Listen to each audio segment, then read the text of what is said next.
I was kneeling in the middle of our bedroom, holding the torn pieces of the letter I had hidden for years. My hands were shaking, my heart pounding louder than the thunder outside. I had just overheard him, the man I gave up everything for, telling another woman on the phone that he never loved me. He said I was just a safe choice, someone he could control, someone who wouldn't go anywhere. And then he laughed, laughing at how easy I had been to trap. That laugh stayed in my head like a hammer, breaking everything I ever believed. I had given up my dreams, my future, my family, for him. And he never loved me. I sat on the cold floor, crying so hard I couldn't breathe. And that's when I knew something inside me had snapped. But just as I stood up to leave, to finally walk away from this prison I had called love, the door creaked open. And he stood there, holding something behind his back. Now let me tell you how it all began. When I was a young girl, I had a big dream. I wanted to be a singer. Not just a singer in the village church or at weddings. I wanted to sing on big stages, with bright lights and huge crowds. I wanted to be someone. My voice was my gift. People used to say I had a golden voice, that I could touch hearts when I sang. I believed them. I believed that music would take me far. My parents weren't rich, but they supported me. My father even sold his favorite goat just so I could go to a music school in the city. My mother used to sit outside the kitchen while I practiced and clapped like I was already famous. I was happy. I was full of hope. I was ready to fly. And then I met him, Michael. He wasn't rich. He wasn't famous. He wasn't even very smart. But he had charm. He had the kind of smile that made you feel like you were the only one in the room. He listened to me. He laughed at my jokes. He told me I was beautiful without makeup, and that he had never heard a voice as sweet as mine. At first, I didn't want to like him. I had dreams. I had plans. Love was not part of it. But Michael kept showing up. He came to my school with flowers. He waited outside the music hall with my favorite snacks. He even bought a small radio just so he could record my voice when I sang. He said, "One day, I'll be your biggest fan." Slowly, my heart began to melt. I told myself I could still chase my dreams and have him too. That love wouldn't stop me. It would lift me higher. But one day, everything changed. It was a cold Monday morning. I was getting ready for an important audition. A big music producer was coming from abroad, and the school had picked me to sing. If I impressed him, I could be taken to London to train as a professional singer. It was everything I had prayed for. But that same morning, Michael showed up at my door crying. "My mother is sick," he said. "They need me to come home, and I can't go alone. I'm scared. Please come with me." I stood there, torn. My dream was calling. But Michael was weeping in front of me like a broken child. "I need you," he whispered. "Please don't let me go through this alone." So, I gave up the audition. I packed my bag. I followed him to his village. His mother wasn't sick. She had a headache. That was the first time I felt something wasn't right. But I stayed. I told myself it was just one chance missed, another would come. I helped his family. I washed. I cooked. I sang in the small church on Sundays. Weeks turned to months. Months into a year. No more auditions. No more stages. Just a small town, small dreams, and a growing emptiness inside me. One night, I asked Michael if I could go back to the city, just for one more audition. He smiled and said, "Why? You have everything here. Me. A home. A future. You don't need to sing for the world. Just sing for me." And I believed him. I married him that same year. But the singing stopped. The dreams faded. Every time I tried to talk about music, he laughed and said I was being childish. "Dreams don't feed families," he said. "You're a wife now. Be happy with that." First, I tried to pretend. I told myself love was more important, that my dream could wait. But I didn't feel loved. Michael changed after we married. He stopped smiling at me. He stopped caring. He came home late. He started drinking. He shouted at me over small things. And worst of all, he looked at me like I was a burden. I became a shadow in my own house. The radio he once used to record my songs sat dusty in the corner. My voice, once my greatest joy, was now something I only used to ask, "What do you want to eat?" I cried often but quietly. I didn't want my neighbors to hear. I didn't want my parents to know I had failed, that I had thrown away my dream for a man who never really saw me. Then one day, I found a letter in his drawer. It was from another woman. A love letter. In it, she thanked him for finally choosing her over that boring village wife. She called me names. Ugly names. And at the bottom of the letter, he had written, *, she was never the one. I just needed someone to take care of things. *. I broke. That night, I stayed awake, watching him sleep, wondering how many lies he had told me, wondering how blind I had been. I wanted to scream, to throw things, to run. But I didn't. Instead, I waited. I watched. I listened. And one evening he made the call. The call that shattered what little hope I had left. He didn't know I was outside the room listening. He told her. I never loved her. She was just convenient. She left her dreams for me. That's how I knew she'd never leave. She's a fool. Then he laughed. That laugh. I fell to my knees. I cried until there was nothing left. And that's where he found me, kneeling, broken, holding the torn letter. When he walked in, I saw the shock in his eyes. But before I could say a word, he pulled something from behind his back. It was a suitcase. And he said, I think it's time you left. I stared at the suitcase in his hand, frozen like a statue. My mouth opened, but no words came out.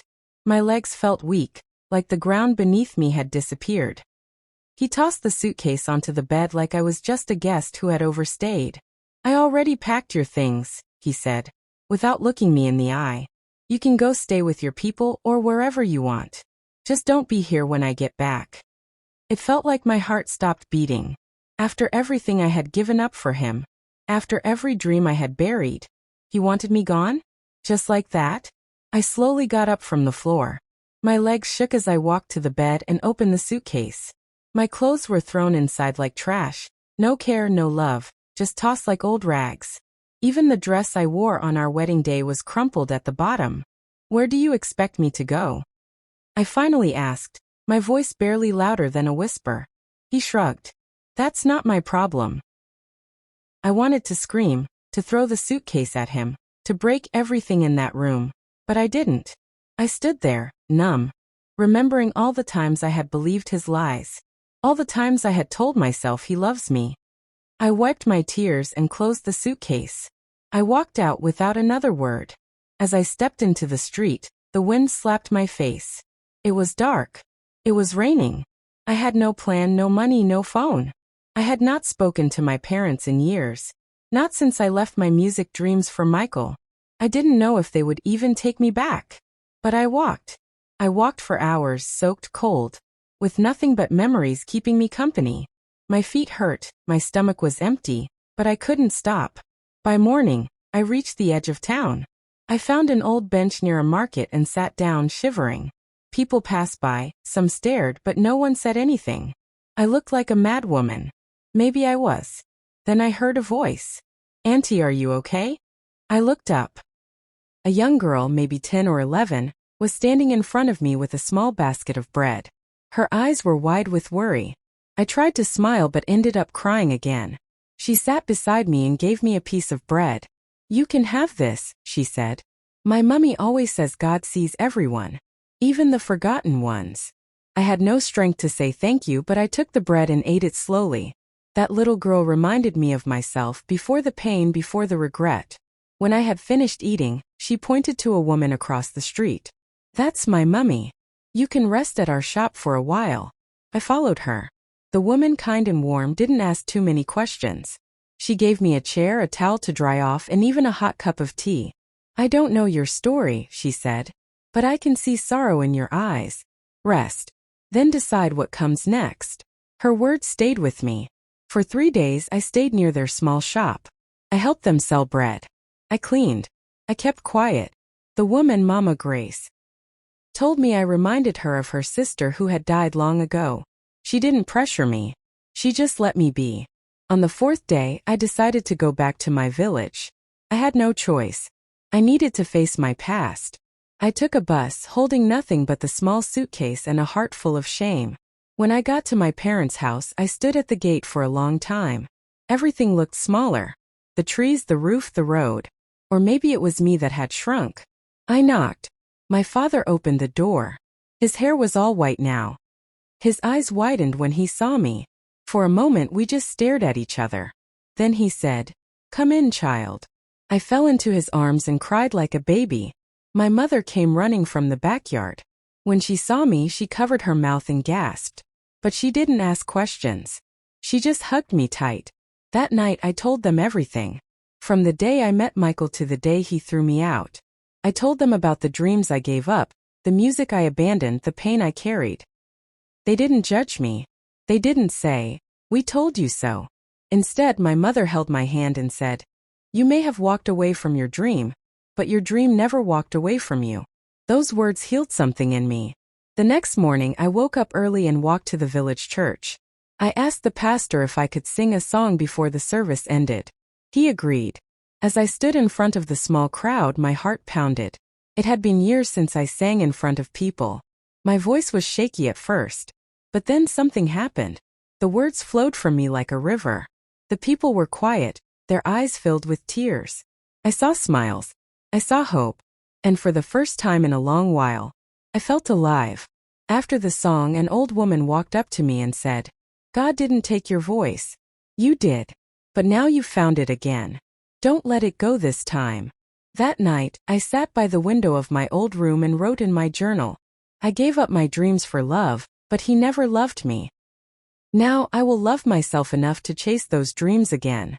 The next week, I started teaching young girls in the village how to sing. I didn't have money. I didn't have fancy instruments. But I had my voice, and that was enough. People began to notice. Soon, parents from nearby villages brought their daughters to me. I taught them for free. All I asked was that they believe in themselves even if no one else did. One evening, as I was walking home from class, a car stopped beside me. The window rolled down. And there he was, Michael. He looked tired. Older. His eyes didn't shine like they used to. He got out of the car and walked toward me. "Can we talk?" he asked. I stood still. He sighed. "I made a mistake. I shouldn't have said those things. I didn't mean to hurt you." I said nothing. "I miss you," he whispered. "Come back. We can start over." I looked at him long and hard. The same man who once told another woman I was just convenient now wanted me back? And then, without warning, a woman stepped out of the car, pregnant, angry, shouting. "You said you were done with her," she screamed. "Why are you talking to her again?" Michael froze. I smiled. And I turned around to walk away. But just as I took the first step, the woman pulled something from her bag and pointed it straight at me. The street froze. Her hand trembled as she pointed the small black object at me. My breath caught in my throat. For a moment, the world went silent. No breeze, no sound, nothing. Just that cold metal in her hand and her burning eyes locked onto mine. I said, "Leave him alone," she screamed, her voice shaking with rage. "He's mine now. You had your turn." Michael stepped in front of her, trying to push the gun down. "Sandra, stop it. What are you doing?" But she wouldn't listen.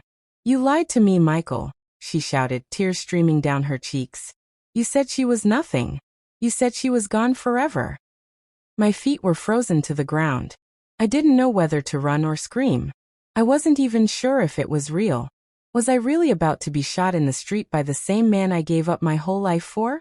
Suddenly, a voice rang out from behind. "Put that gun down." It was the village chief's son, Daniel, rushing from the shop nearby. He had seen everything.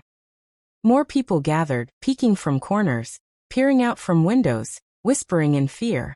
Sandra panicked and dropped the gun. It hit the ground with a dull thud.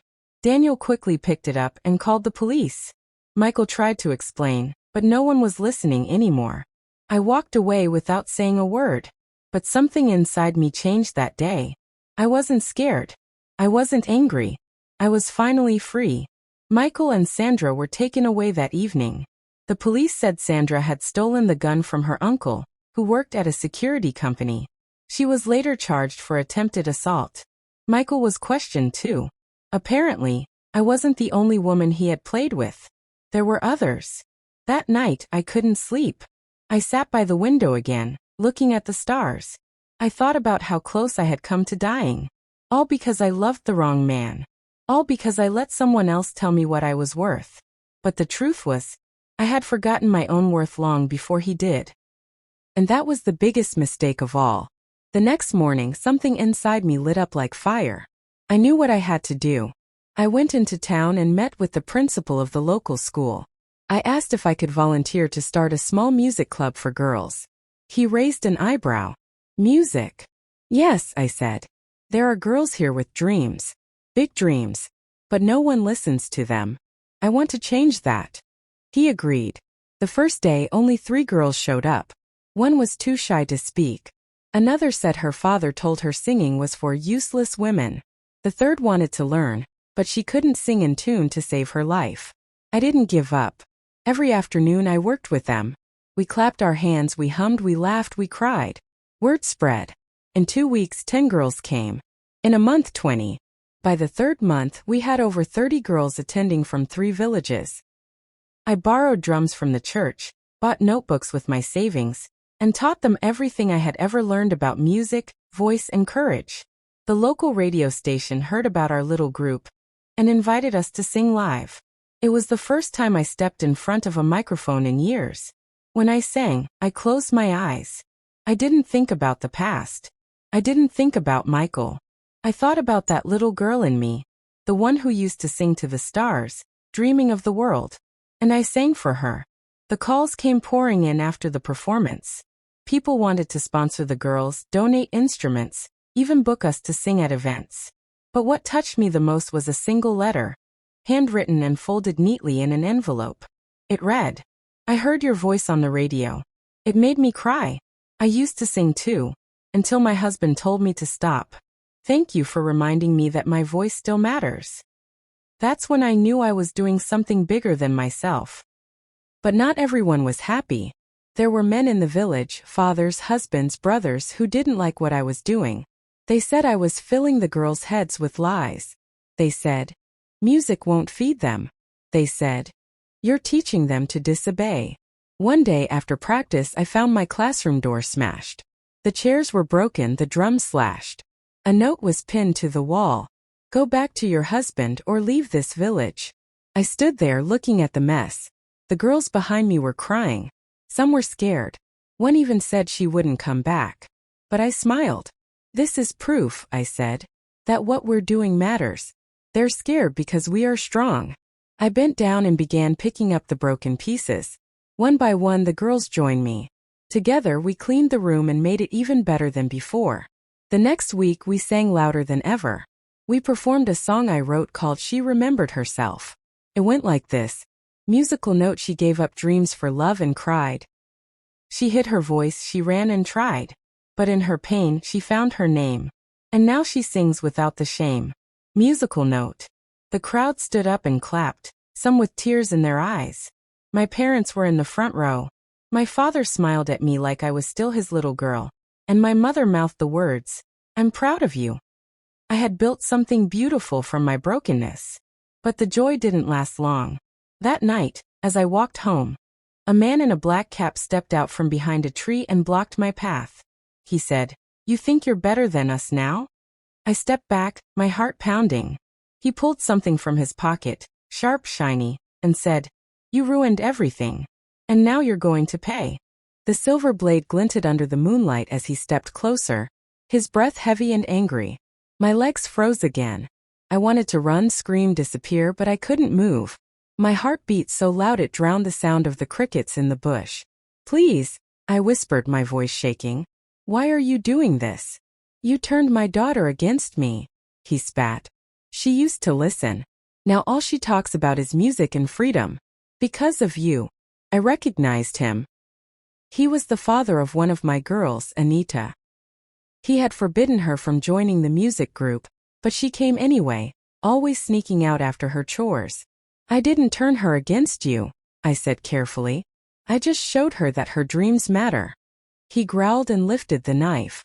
Then just before he stepped forward, someone shouted, "Hey!" Another figure appeared from the shadows, Daniel again, the chief's son. He ran toward us with a long stick in hand. The man dropped the knife and bolted into the bushes. I collapsed on the ground, shaking, my eyes wide with fear. Daniel knelt beside me. "Are you okay?" I nodded, but the tears wouldn't stop falling. I was tired. Tired of being punished for wanting more. Tired of being hated for helping others rise. Tired of being afraid. Daniel helped me home that night. He didn't say much, but his presence calmed me. After he left, I lay in bed staring at the ceiling, thinking about everything: Michael, the village, the girls, the threats. I almost gave up again. I almost told myself it was safer to stay small, stay quiet, stay hidden. But then I remembered the faces of the girls, their smiles when they sang, the sparkle in their eyes when they found their voice. And I remembered the woman I used to be, the girl with dreams, the young woman who gave it all away for love, and the broken wife who got thrown out with a suitcase. I couldn't give up again. The next day I called a village meeting. Everyone came. Even the elders. I stood in front of them. Not as a victim, not as a widow, not as a poor woman, but as a leader. "I know some of you want me to stop," I began. "I know some of you are angry because your daughters now dream bigger than this village." The crowd was silent. "But let me ask you this. What is wrong with a girl having a dream? What is wrong with teaching them to believe in themselves? To use their voices?" A few men grumbled, but many women nodded, some even clapped softly. I continued. "I gave up my dream once. I gave it up for a man who never loved me. I thought love meant losing myself. I thought silence meant peace. I was wrong. Now the silence was full. Everyone listening. I found my voice again. And I will never let it go. And I won't let your daughters lose theirs either. If that makes me an enemy, so be it. But I will keep singing. I will keep teaching. And I will keep fighting for every girl who dares to dream." One old woman stood and clapped. Then another. Then the chief's wife. Then all the women rose. Some men stood too. Not all. But enough. It was the first time in my life I felt truly powerful. Not because people feared me, but because they finally saw me. That week, we rebuilt the classroom. We got a lock for the door. We put bars on the windows. The community came together. Those who once whispered now offered help. We organized a village talent show. All the girls were invited to perform. Their parents were told to come and see what their daughters had been learning. The day of the show arrived. The sun was hot. The crowd was large. The stage was simple, a wooden platform with a colorful cloth behind it, but it felt like a dream. One by one the girls sang. Some danced. One even recited a poem about women who gave up their dreams, and those who found them again. The people clapped. They cheered. Some wiped away tears. Then it was my turn. I stepped up slowly. The crowd hushed. I held the microphone and looked out at the people. My parents. The children. The mothers. The girls. And I began to sing. Musical note. I thought love meant silence. But now I know my song. My voice was never broken. It was waiting all along. Musical note. By the time I finished, the crowd stood in applause. They clapped, cheered, and even chanted my name. I bowed with tears in my eyes. Later that evening after the show, someone knocked on my door. I opened it, expecting one of the girls. But it wasn't. It was Michael's mother. Her eyes were red. She looked older, thinner, tired. "I need to speak with you," she said quietly. "It's about Michael, he's missing." I stared at her, confused. "Missing?" She nodded, her eyes welling with tears. "Since last week. No one has seen him. His phone is off. The police have been to his house. Sandra said he left after an argument and never came back." I didn't know what to say. Part of me wanted to close the door. After all, this was the same woman who once told me I didn't deserve her son. She had treated me like a servant when I lived in their home, always reminding me that I wasn't good enough for her boy. But tonight, she looked like a mother, just a mother. Worried. Broken. "Please," she whispered. "I know how things ended between you two, but you're the only one who ever really knew him. Do you think he would have done something to himself?" The question hit me hard. Had Michael finally drowned in the mess he made? I didn't know. I told her I hadn't heard from him and promised to let her know if I did. She thanked me and left, limping slightly as she walked away. I closed the door and sat down. Michael missing? I hadn't thought about him since the last time he tried to come back. I had moved on. I was healing. I was building something new. But now this. My mind was spinning. That night I couldn't sleep. Memories of our life together flooded in. The sweet words, the empty promises, the day I gave up my audition. The way he laughed on the phone with that other woman. The suitcase on the bed. The way he looked at me like I was nothing. Why did his disappearance still affect me? Because I once loved him. Because deep down I still remembered the man he used to pretend to be. I stood up, took my journal and wrote. I gave up everything for love. And still I worry for the one who threw me away. Is this what love leaves behind? Or is this just who I am? The next day I went to the police station. They confirmed that Michael had been reported missing. Last seen walking along the forest path outside town. Sandra claimed he was acting strange before he left, talking to himself, pacing, blaming everyone for his problems. I asked, did anyone search the forest? The officer shook his head. Too dangerous. We'll wait to see if he turns up first. I left the station, but my heart was heavy. What if he was out there, hurt, alone, regretting everything?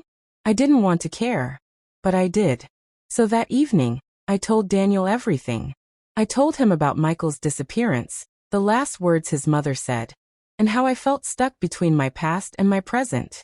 He listened quietly, then said, I'll go with you. Go with me where? I asked. To the forest. My heart stopped. He was serious. Early the next morning we packed water, flashlights, and snacks. Daniel brought a walking stick, and I brought a scarf Michael had once given me. I don't know why. Maybe it was foolish. Maybe I needed closure. We told my parents where we were going and promised to be back before dark. The forest was thick, the air damp and quiet. Birds chirped above, but the deeper we went, the more silent everything became. We walked for hours calling his name. Michael. Michael, are you there? Nothing. Just trees, wind, and shadows. At one point, we found a torn shoe. Daniel picked it up. It's a man's, he said. Old. Worn. Could be his. We kept going. Around midday we found something else. A small bag, dirty, half buried under leaves. Inside were some papers, a broken phone, and a photo of Michael and Sandra together. Daniel looked at me. He's been here. My legs felt weak. I sat on a fallen tree, breathing heavily.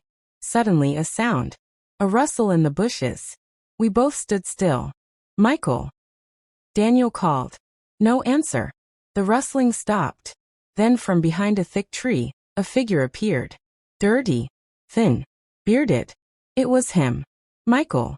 He looked at me like I was a ghost. His lips moved, but no sound came out. Then he dropped to the ground and began to cry. I didn't know what to do. Daniel rushed to him, gave him water. Michael drank like someone who hadn't tasted anything in days. I didn't know where to go, he finally whispered. Everyone hates me. Sandra left. My job's gone. I thought, maybe it would be better to disappear. I felt so many things, anger, sadness, pity. But mostly I felt peace. Because in that moment I realized I had finally let go. I didn't need an apology. I didn't need revenge. I didn't need to save him. He had broken himself. I stood there and said, we'll get you home. But after that, I want nothing more to do with you. You made your choices. And I've made mine. He nodded. We helped him walk back to the village. The police took him in for questioning about Sandra's earlier threats. His mother came to thank me, crying again. But this time I didn't cry. I walked home, bathed, and went to my music group. The girls were waiting. When they saw me, they cheered. Miss Grace, you're back. I smiled and picked up the small drum. Let's begin, I said. The girls clapped and gathered around. But just as we were about to start, a strange man entered the room. He was tall, dressed in a smart suit, and holding a briefcase. I'm looking for Grace Adesawa, he said. I stepped forward slowly. I represent a music label in Lagos, he said. We heard your radio performance. We'd like to offer you a recording opportunity. You and your girls. For a moment, I thought I had misheard him. A recording opportunity? I asked, blinking at the man in disbelief. He nodded, adjusting his glasses. Yes. We heard you and your students on the community radio. The emotion in your voice, The originality of your lyrics, it stood out. One of our producers happened to be passing through town that day and was so moved, he contacted us. We believe you have something rare. Something the world needs to hear. The girls gasped. Some clapped. One even squealed with excitement. But I just stood there, heart pounding in my chest. It was like life had come full circle. The dream I had buried years ago, the dream I thought I lost when I followed Michael into the shadows, had found its way back to me. Not only for me, but for the young girls I now mentored. What exactly are you offering? I asked, trying to stay calm. The man smiled. We'd like to fly you and your girls to Lagos for a recording project. We'll provide accommodation, transport, and studio time. We'd start with 1 track, maybe 2. If things go well, we'll talk about more. The girls exploded into cheers. I didn't. Not yet. Why us? I asked. Because your music tells a story. A true one. And that's what the world connects with. You didn't just teach these girls how to sing. You taught them how to rise. My eyes filled with tears, but I didn't let them fall. I asked for time to think. He agreed to return in 2 days with the paperwork. After he left, I sat the girls down. This opportunity is big, I said. But it will take courage. We'll be away from home. There will be pressure. And fame, it changes things. Are you ready for that? They nodded. One said. We're ready because you made us believe in ourselves. Another whispered. If you go, we'll go. I smiled. That night, I went home and sat with my parents. I told them everything. They listened quietly. My father leaned back in his chair, thoughtful. My mother held my hand. I'm proud of you, my father said. But are you doing this for yourself? Or to fix what was broken? I'm doing it because I've found my voice again, I replied. And I want them to keep theirs. He nodded. Then go. 2 days later, the man returned with the contract. I signed it, hands shaking. The girls' parents were called. Most agreed. A few were hesitant, but after seeing their daughters sing again at a small village concert, they changed their minds. One mother said, if she had someone like you when she was a girl, maybe my life would be different. We prepared. Clothes were packed. Songs were chosen. Farewells were said. The day we left for Lagos, the entire village came out to wave us goodbye. The chief handed me a small wrapped gift. Inside was a necklace with a tiny charm shaped like a microphone. You speak for us all, he said. The journey was long, but filled with laughter. The girls had never been on a plane before.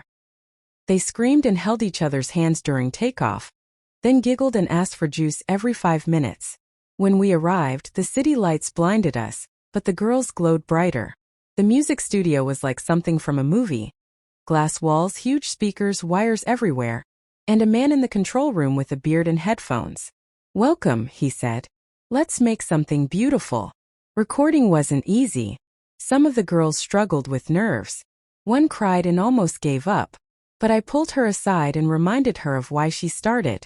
You're not here to be perfect, I said. You're here to be you. That's more than enough. She smiled and tried again. This time she nailed it. We recorded 2 songs. One called Sing Loud, Sing Proud, an anthem for every girl who had ever been silenced. The other called Mama, I Remember, a slow, emotional piece about mothers and lost dreams. The producer wiped tears after the second one. He said, we're going to release this to the world. We stayed in Lagos for 2 weeks. Interviews, rehearsals, more recordings. The girls started gaining fans online. People from other countries sent messages, praising their courage and their voices. One morning I received a call from a major talk show.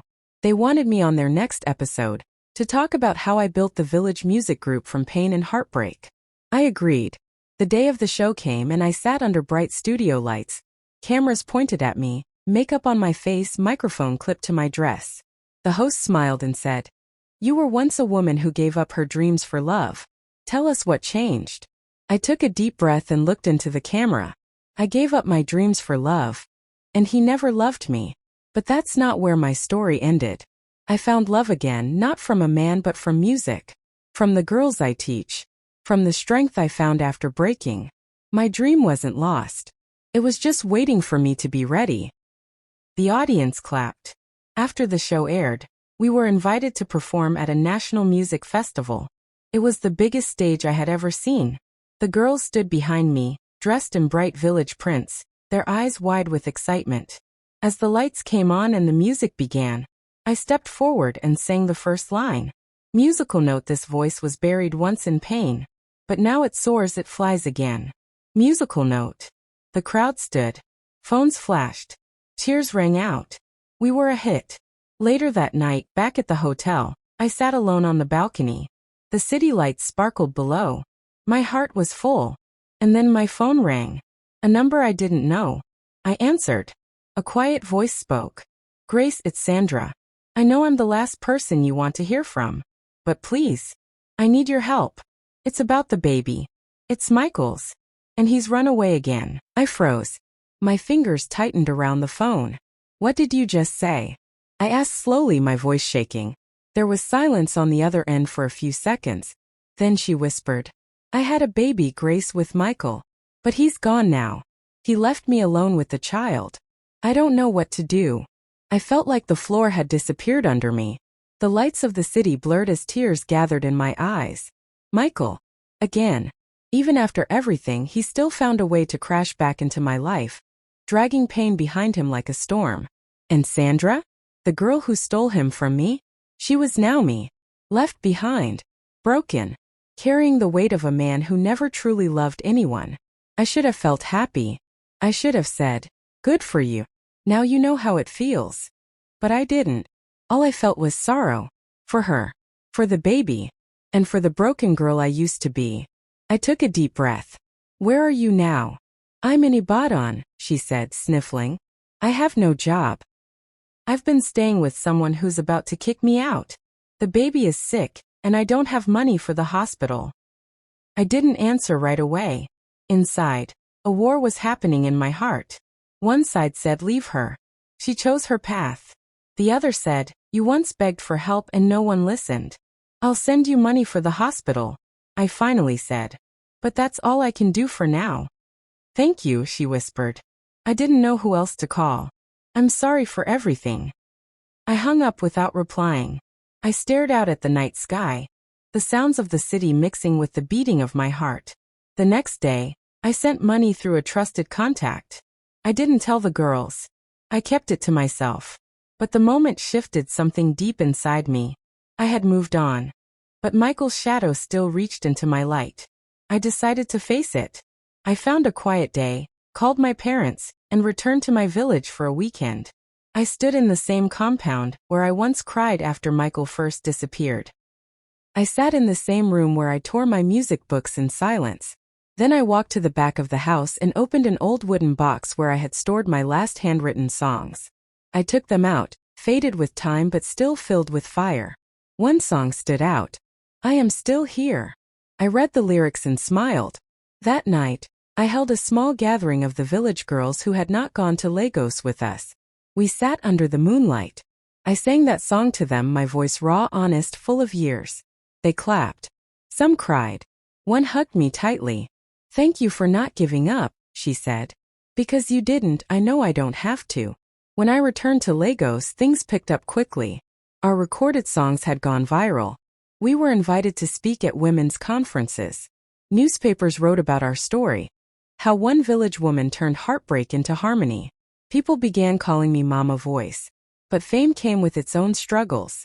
Some of the girls got overwhelmed. One of them started acting rude, talking back, missing rehearsals. One day, after she refused to come for practice, I visited her hotel room. She sat on the bed, arms folded. I'm tired of singing village songs. I want to be a real star, with flashy clothes and my own song. I sat beside her. Do you know what real stars are made of? She rolled her eyes. Real stars shine because of what they've survived, not what they wear, I said gently. She was quiet for a long time. Then tears rolled down her cheeks. I just don't want to go back to being poor. My dad drinks. My mom sells food. They barely eat. I want more. My heart broke. I hugged her. You will have more.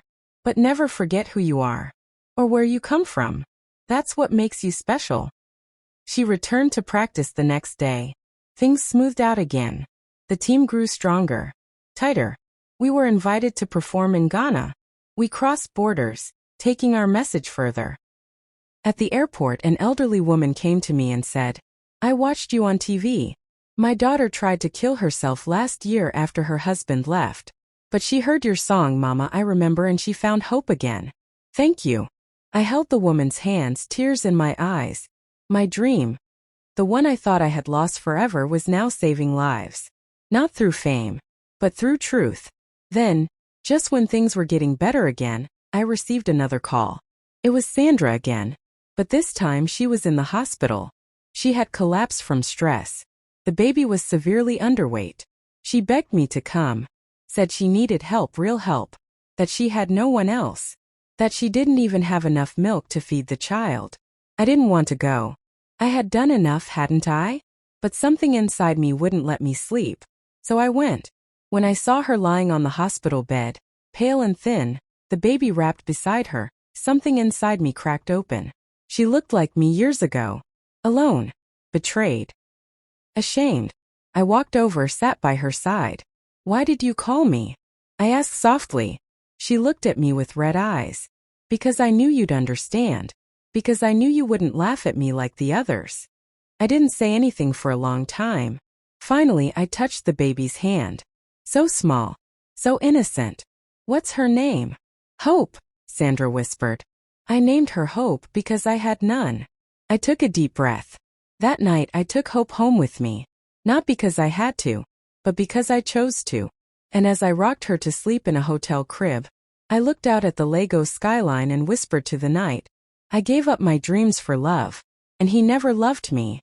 But I still became more than I ever imagined." Just then there was a knock on the door. I opened it, and standing there was someone I never expected to see again. Michael. Looking broken. Dirty. His eyes filled with tears. He dropped to his knees and said, "Grace, please. Help me. I've lost everything." I didn't move. I just stood there, holding baby Hope in my arms, staring at the man who had once shattered my world. Michael, once the boy who promised me the stars, now the man who looked like he had fallen from them. His clothes were torn, his cheeks hollow, and his hands trembling. He knelt on the floor like a beggar. "Grace," he whispered again, "please. I have nowhere else to go." My heart was quiet, not racing with anger, not rushing with pity, just quiet. I looked down at Hope, sleeping peacefully against my chest. Then I looked back at him. "You left me, Michael," I said softly. "You walked away without a word. And now you want to walk back in as if nothing happened." He dropped his head. "I know," he said. "I don't deserve forgiveness. I've done terrible things. I used people. Lied to them. Lied to you. I was a fool." He looked up at me, eyes full of tears. "But I loved you. I really did. I was just weak." I sat down slowly, still holding the baby. "Do you even know what love means?" I asked. "You say you loved me. But love doesn't abandon. Love doesn't betray. Love doesn't leave a woman alone, pregnant, with nothing but shame." He started crying. Not the kind of crying people do when they want pity, but the deep, hurting cry of someone who's finally feeling the pain they caused. "I lost everything," he said. "After I left Sandra, I went from one woman to another, trying to fill the hole. I got scammed, beaten. I sold my phone, slept on the street. And every time I closed my eyes, I saw your face. I looked away. I didn't want to be touched by his story. I didn't want to fall into the trap of feeling sorry again. But inside me I was shaking. This was the man I once gave everything to. The man I threw away my dreams for. And now he was here at my feet. "What do you want, Michael?" I asked, my voice calm. He wiped his tears. "I want a second chance. Not as your husband. Not as Hope's father. Just as a human being. I want to be better. I want to help. Let me stay. Let me work. Even if it's cleaning floors." I looked at him long and hard. Then I said the words I never imagined would come out of my mouth. "You can stay." He raised his head, shocked. "But," I added firmly, "you are staying as a worker, not as a friend. You will respect every woman here. You will earn your way back, not beg for it." He nodded quickly, as if he had just been handed life again. Thank you, he whispered. I'll prove I've changed. The girls were confused at first when they saw Michael in the house, quietly sweeping floors and doing laundry. But I told them everything. No secrets. Some were angry. Some were scared. Some said I was too soft. But one of the youngest girls, Ada, came to me and said, "You're teaching us something big. That healing doesn't mean revenge. It means rising higher." And that became our next song. Rising Higher. Weeks passed. Michael kept his word. He stayed out of trouble. He worked hard. He even volunteered to help with the children during rehearsals. He never touched Sandra's child without permission. He spoke little and smiled less. He was a shadow now, humble and quiet. One evening I found him sitting outside, writing something in a notebook. When he saw me, he quickly shut it. "What are you writing?" I asked. He hesitated, then handed it over. It was a letter. To me. In it he wrote, "You gave up your dreams for me once, and I threw them away like they were nothing. But you rose again stronger, wiser. You taught me that love is not about taking. It's about giving life, even to those who don't deserve it. I'll never ask you to love me again. I only ask that you let me serve the dream you now live. Thank you, Grace, for saving me. Even when I didn't save you." I gave him the notebook back without a word. But inside me something softened. Not love, but peace. And that was more powerful. We went on to launch our own foundation, Dream Again, where young women from villages all over Nigeria came to learn music, storytelling, farming, business, and how to reclaim their worth. We built schools, opened shelters, held concerts that moved people to tears. People began calling me Mama Grace. And one day, I was invited to speak at the National Women's Summit in Abuja. I stood on stage in front of thousands of people. My old teacher was there. So were women who had once laughed at me. I told them my story, not to shame anyone, but to show that when a woman falls, she can rise again. Not for love, not for a man, but for herself. After the speech, a little girl walked up to me and said, "Mama Grace, I want to sing like you." I knelt down and asked, "Why?" She smiled and said, "Because when you sing, I believe I can be anything." That night, I sat alone under the stars. I remembered the music room I once dreamed of, the stage I never stood on, the love I never received. But I also saw the girls I had raised, the children we had saved, the women we had healed. And I smiled, because I realized something powerful. I didn't lose my dream. I just traded it.